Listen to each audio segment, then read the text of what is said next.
একদিন ভগবানের চরণের ফুল ভগবানের গলার মালার ফুলকে বলল, আমি তো চরণে পড়ে আছি, তুমি কিভাবে গলা পর্যন্ত গেলে?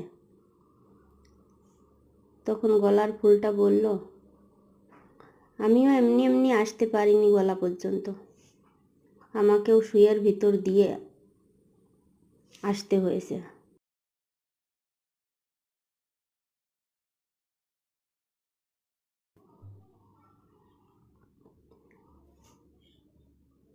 শুয়ের খোঁচায় সহ্য করেই এই পর্যন্ত আসতে হয়েছে।